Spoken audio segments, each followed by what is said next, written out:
अपने दिनचर्या को, डेली लाइफ को प्रसन्न रखना है। आज भी देखिए, वाराणसी के स्वामी शिवानंदा, जिनको राष्ट्रपति भवन में पुरस्कार दिया गया, पंतप्रधान भी वहाँ मौजूद थे, प्रधानमंत्री जी। उनका जो उम्र है वाराणसी के स्वामी शिवानंदा का, वो 125 साल है। राष्ट्रपति भवन ने उनको सम्मानित किया भारत में।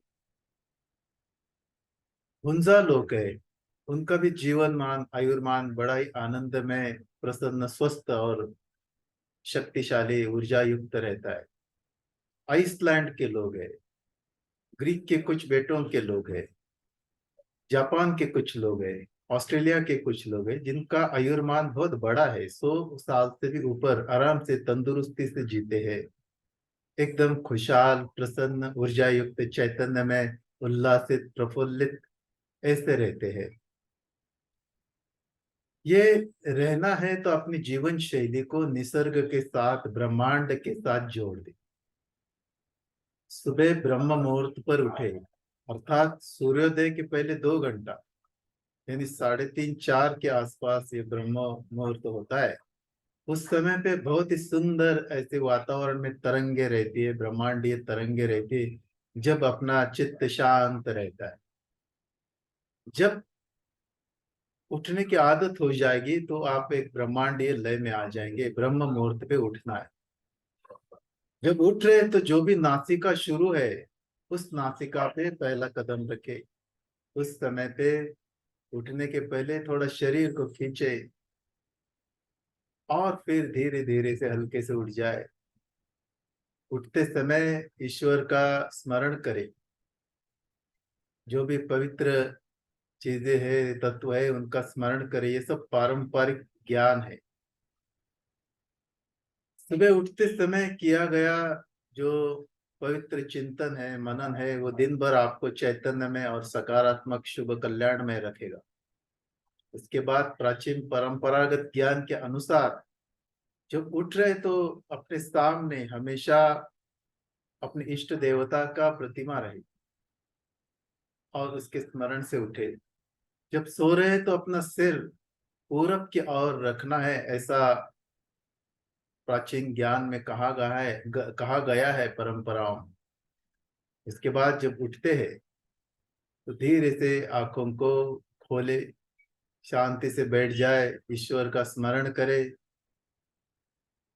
और फिर आराम से, आह्लाद से, प्रसन्नता से उठ जाए।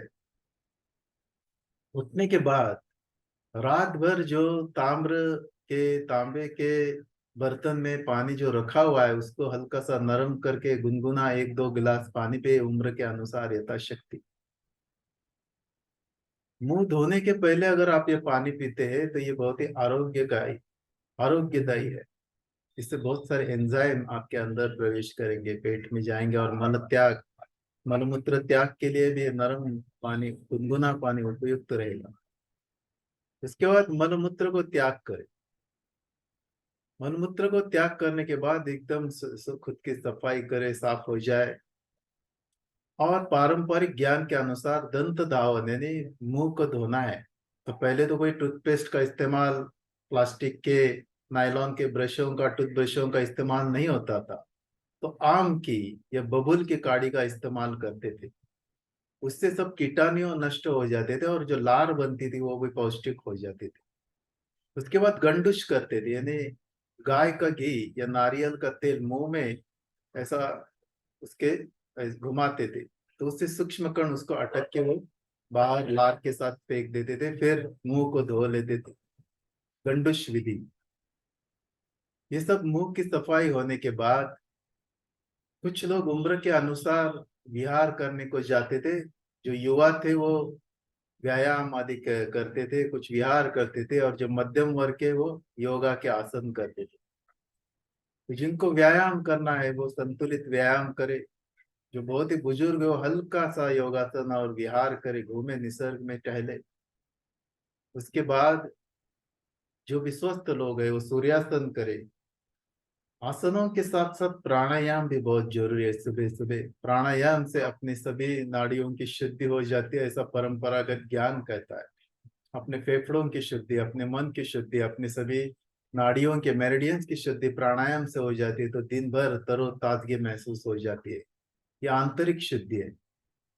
और नहाए, नहाए तो कभी भी शावर का इस्तेमाल पहला अनुचित था। पहला कोई शावर थे ही नहीं, पारंपरिक ज्ञान जब चल रहा था, प्रवाहित हो रहा था, तो बाल्टियों में नहाते थे। साबुन तो था नहीं उस वक्त पे। जो मसूरी की दाल थी उसको, या जो भी वनौषधियाँ थी उनको साबुन की तरह इस्तेमाल करते थे, नहाते थे। और जब नहाते थे तब अपने मुंह में पानी रखते थे। पानी रखने का एक कारण है नहाते नहाते। और पानी भी बहुत गर्म भी नहीं और बहुत ठंडा भी नहीं, जो कि शरीर का तापमान है वैसा पानी। फिर नहाने के बाद शांति से, कुछ लोग गायत्री उपासक रहते थे, वो गायत्री की उपासना करते थे। ओम भूर्भुवस्सुः कर्मण्ये वितुर्वरेण्यं भर्गो देवस्य धीमहि धियो यो न प्रचोदयात्। ये गायत्री की साधना करते थे। पारंपरिक ज्ञान का यह प्रवाह था, गायत्री की साधना, नाम स्मरण, पूजा, ऐसी विधि चलते थे। उसके बाद हल्का सा आहार लेने का भी कुछ जगहों पे संदर्भ मिलता है, कुछ जगह पे इसका नाश्ते का या आरंभिक आहार का वर्णन नहीं है। हल्का सा नाश्ता कुछ लोग कर लेते थे। ये पहला अन्न था, इसके लिए इसमें घी या फल और हल्का पवित्र भोजन रहे, ऐसा एक मान्यता रही। दिन भर फुर्तीला रखता है खाना। हल्का, बहुत ज्यादा नहीं, गाय का दूध, घी, इस तरह का इसमें इस्तेमाल था, या जो भी फल है उस ऋतु के वो फलों का सेवन। उसके बाद धीरे धीरे अपने कामों का आरंभ, जो भी कार्य हाथ में लिया है उसका आरंभ। और जब सूरज आसमान में तपने की ओर है, 12 से 1 के समय पे, उस टाइम पे खाना खाने का, उस समय पे खाना, दोपहर का खाना खाने का। खाने के पहले पानी नहीं लेना है और बाद में भी पानी नहीं लेना है। पानी खाते वक्त पीना, ये तो विष के समान माना जाता था। तो जब खाना खा रहे तो पानी कभी नहीं पीते थे। और खाना पूर्ण होने के बाद तंबुल सेवन यानी बीड़ा खाते थे। बीड़ा एक औषधि की तरह काम करता था, तो खाने के बाद बीड़ा खाते थे, जलपान नहीं करते थे। अगर प्यास लगती थी तो छाछ का उपयोग करते थे, छाछ का। और जो भी हल्का, उसमें तले हुए पदार्थ बिल्कुल नहीं थे, मीठे नमकीन पदार्थ बिल्कुल ही नहीं थे उस समय पे। तो ये जो सब पाश्चिमात्य देशों से आया हुआ जो बेकरी उत्पादन है, मैदा ये नहीं था। और जो चावल थे वो भी कच्चे चावल थे, ब्राउन राइस जिसको कहते हैं, उसका इस्तेमाल करते थे। बार्ली के रोटी का उपयोग करते थे, जवारे बाजरे की रोटी का उपयोग करते थे। तो इस तरह से दाल, चावल और उबली हुई सब्जियां, ये मुख्य आहार था। स्वामी शिवानंदा जो 125 साल के, आज वो भी इसी तरह का खाना खाते। उन्होंने भी अपने जीवन में कभी मीठा खाया ही नहीं है, कभी तला हुआ खाया ही नहीं है, कभी मसाले युक्त पदार्थ खाए ही नहीं है। इसके लिए वो एकदम तंदुरुस्त है 125वें साल में भी। तो इस तरह से हल्का आहार, पानी बाद में पीना है 2 घंटे के बाद। उसके बाद जो भी दिनचर्या है उसमें काम करना है। जो भी काम है, बच्चे तो पढ़ाई करे, गृहस्थ आश्रम है तो काम करे। और जब काम करे तो बहुत प्रेम से, अपने अंदर से परमात्मा ही प्रकट हो रहा है, इस तरह से व्यवहार दूसरों के साथ हमेशा न्यायपूर्ण रहे। हमेशा दूसरों का अच्छा सोचे, आपका अपने आप अच्छा हो जाएगा, इस तरह का व्यवहार रखे। काम का अगर नियोजन है, आपके जीवन का अगर उद्देश्य सुस्पष्ट है, तो काम को कोई तनाव ही नहीं आएगा। काम कर रहे तो बैठे बैठे ना करें, हर घंटे के बाद थोड़ा सा टहले, शरीर को क्रियाओं में, हलचल में व्यस्त रखे। तनाव अगर बनने ही लगता है तो तुरंत ध्यान करे, शांत करे शरीर को, तनाव मुक्त रहे। और हमेशा निरंतर मुस्कुराते रहे, काम कर रहे तो हमेशा थोड़े थोड़े समय के बाद मुस्कुराते रहे, मुस्कुराते रहे। और पानी भी पिए, एक एक, डेढ़ डेढ़, 2 2 घंटे के बाद पानी भी पिए, गुनगुना नरम पानी पिए। ऋतु के अनुसार, अगर बहुत गर्मी है तो मिट्टी के बर्तन का पानी पी सकते हैं, अन्यथा गुनगुना ही पानी पिए। हमेशा थोड़े थोड़े घंटे के बाद पानी पीना, मुस्कुराना, तनाव रहित रहना, हलचल में रहना, बैठे बैठे नहीं रहना। और सबके साथ बहुत ही अच्छी तरह से, सबका भला हो, सबका मंगल हो, परमात्मा ही मेरे अंदर से काम कर रहा है, ये भाव रखते हुए काम करना है।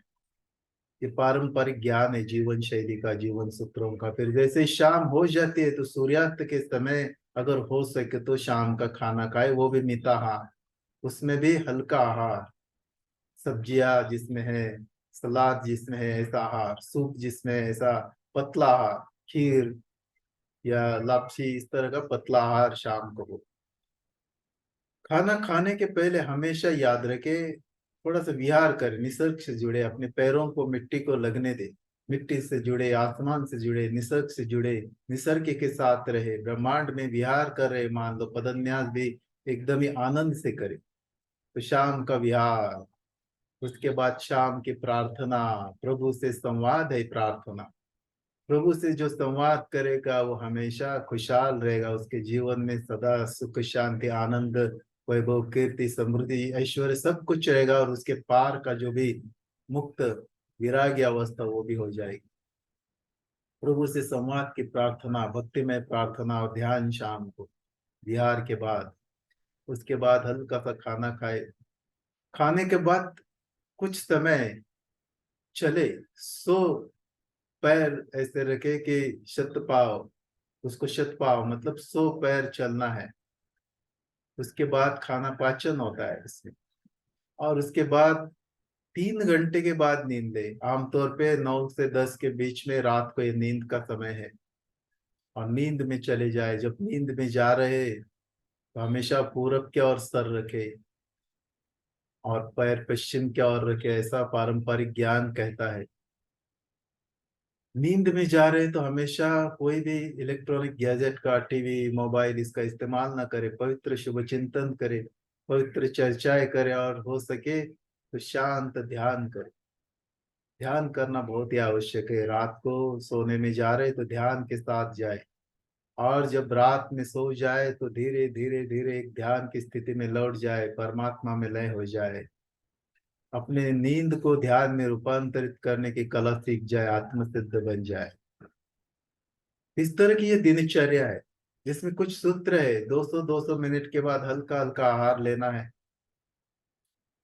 तले हुए पदार्थ, मीठे पदार्थ, ज्यादा नमकीन पदार्थ को त्याग देना है, मैदा युक्त वसा युक्त पदार्थों को त्याग देना है, अपने जीवन से फेंक देना है।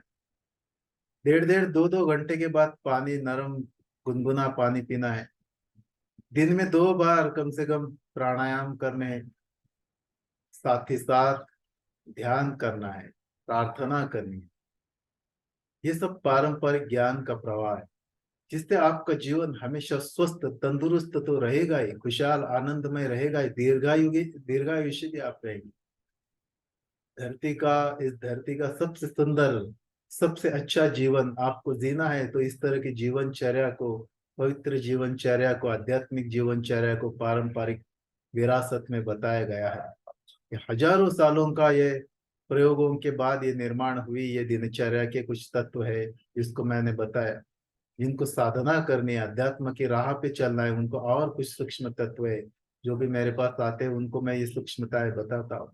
परंतु जो सामान्य जन है जो कि अपने गृहस्थाश्रम में रमते हैं, उनके लिए दिनचर्या बहुत ही निरोग स्वास्थ्य कारक है। उनको कभी बीमारी नहीं होगी, अगर हो गई तो वो जल्दी ठीक हो जाएंगे, तंदुरुस्त रहेंगे। देखो स्वामी शिवानंदा है, बहुत सारे स्वामी लोग, योगी लोग, सिद्ध लोग, बुद्ध लोग, बुद्ध मार्ग के लोग, भिक्खु लोग इस तरह से जीते, एकदम ही निरामय निर्मल निर्मोही जीवनचर्या से। ब्रह्म मुहूर्त से उठना है, वही से दिन का एक पवित्र ब्रह्मांडीय परमात्मा के साथ, परम सत्य के साथ दिन का आरंभ होता है। इस तरह से जीवनचर्या को, दिनचर्या को अपने मनाना है।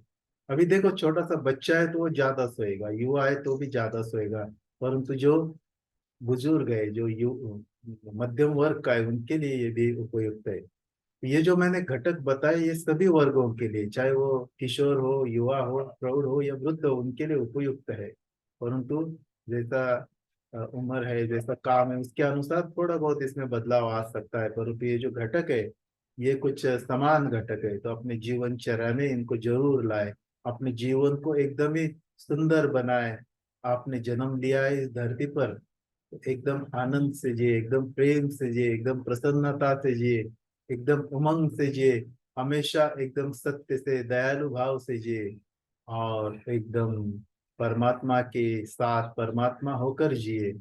इस तरह से ये परंपरागत ज्ञान बताता है, एक जीवन जीने की दिनचर्या की राह बताता है। तो इसको जिए, इसका प्रयोग करके देखे, आपको बहुत इसमें आनंद आएगा, बहुत ही रुचि आएगी, और एक धरती का एक बहुत ही अनूठा, अनुपमेय, अमिट जीवन आप जी पाएंगे। जैसे कि हुंजा लोग जीते हैं, जैसे कि हंसा लोग जीते हैं, जैसे कि योगी सिद्ध बुद्ध मार्गी जीते हैं, इस तरह का जीवन आप भी जी पाएंगे। इस तरह की जीवनचर्या को अपने जीवन में जरूर समाहित करें।